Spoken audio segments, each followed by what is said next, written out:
Monk mode ये trend नहीं है, ये सर्वाइवल मोड है। अगले 30 दिन तुम्हारी आइडेंटिटी डिसाइड करेगी, या तो तुम डिसिप्लिन बिल्ड करोगे या फिर तुम परमानेंट डायरेक्शन के स्लेव बन जाओगे।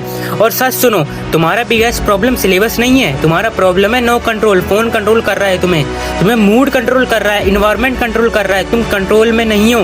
मोंक मोड का मतलब होता है कंट्रोल को वापस लेना। अगर तुम ये वीडियो देख रहे हो ना, तो शायद ही तुम ये फील करते होगे पोटेंशियल ज़्यादा है, आउटपुट कम है, गोल्स बड़े हैं, एक्शन स्मॉल है, और रीज़न सिंपल है, तुम सिस्टम के बिना जी रहे हो, तुम मोटिवेशन पे जी रहे हो। मोटिवेशन इमोशनल होता है, सिस्टम मैकेनिकल होता है। मोंक मोड सिस्टम है, लेकिन ध्यान से सुनो, अगर तुम्हें नीचे ये 5 स्टेप अगर तुमने प्रॉपरली फॉलो नहीं करे ना, तो मोंक मोड फेल हो जाएगा। अगर तुम बाद में फिर ये बोलोगे यार ये सब काम नहीं करता, काम करता है, बस आधे लोग ये हाफ एफर्ट लगा पाते हैं। Step number 1, despair.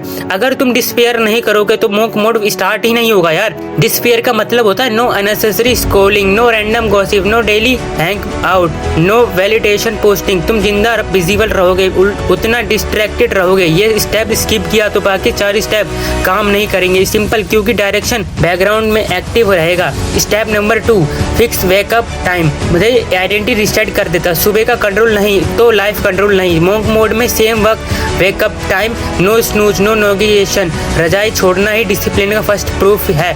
अगर तुम सुबह ही कंप्रेशन करोगे तो दिन भर कंप्रेस मोड में रहोगे। ये स्टेप मिस किया तो फोकस कभी स्टेबल नहीं होगा।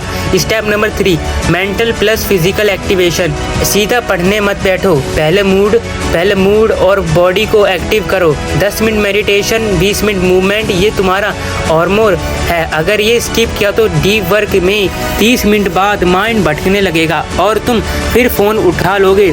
लोग सोचते हैं मेडिटेशन ऑप्शनल है, नहीं, मोंक मोड में मैंडेटरी है। Step number 4, deep work. अब सबसे इम्पोर्टेंट, अगर ये नहीं किया तो मोंक मोड सिर्फ रूटीन बन के रह जाएगा। रोज 4 से 6 घंटे डीप स्टडी करो, फोन दूर, signal task, 50 minute focus, 10 minute break. और ध्यान से सुनो, अगर तुम ये 4 स्टेप सीरियसली नहीं लिए तो मोंक मोड क्या मतलब रह जाएगा। ये इंजन है, बाकी सब फ्यूल। इंजन बंद तो कार बंद। अब सुनो, लास्ट स्टेप, सबसे ज़्यादा लोग इसे मिस कर देते हैं और इसकी वजह से मोंक मोड भी फेल हो जाता है। Step number 5, night reflection plus score board. ये स्टेप इग्नोर किया तो 30 दिन वेस्ट हो सकते हैं। रात को 5 मिनट लिखो, आज कितने घंटे डीप वर्क करा, कितनी बार डिस्ट्रैक्शन हुए, क्या इम्प्रूवमेंट करना है। स्कोर लिखो हर दिन, क्योंकि जब तुम ट्रैक नहीं करते तो तुम इम्प्रूवमेंट नहीं कर पाते। मोस्ट स्टूडेंट ये गलती करते हैं, वो रूटीन फॉलो करते हैं लेकिन मेजर नहीं करते। मेजरमेंट ही ग्रोथ देता है। अगर ये स्टेप नहीं किया तो तुम्हें लगेगा कि प्रोग्रेस ही नहीं कर रहा है, लेकिन एक्चुअली तुम अब एवरेज ही रहोगी। सबसे डेंजरस फेज डे 7 से डे 12 तक होता है। इस फेज में डाउट आएगा, माइंड बोलेगा बस करो, कल से शुरू करूँगा, एक दिन स्किप करने से क्या ही हो जाएगा। यह मोंक मोड का रियल टेस्ट होता है। डिसिप्लिन तब प्रूव होता है जब मूड ऑपोजिट डायरेक्शन में हो। टेम्परेरी डिस्कम्फर्ट परमानेंट रिस्पेक्ट देता है। डे 50 के बाद क्या होगा, तुम नोटिस करोगे फोन का कंट्रोल कम हो जाएगा, फोकस नेचुरली हो जाएगा, ओवर थिंकिंग कम हो जाएगी, कॉन्फिडेंट स्टेबल रहेगा। और सबसे डेंजरस चेंज, तुम एक्सक्यूज से इरिटेट होने लगोगे। ये आइडेंटिटी शिफ्ट करेगा।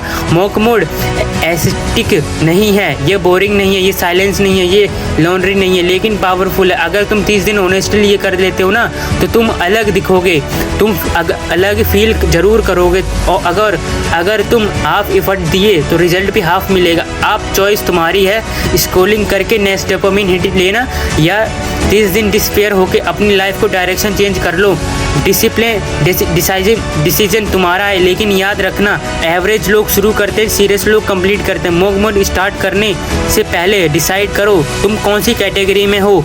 कमेंट में जरूर बताना और लाइक सब्सक्राइब करके जरूर जाना, बेल आइकन जरूर दबाना।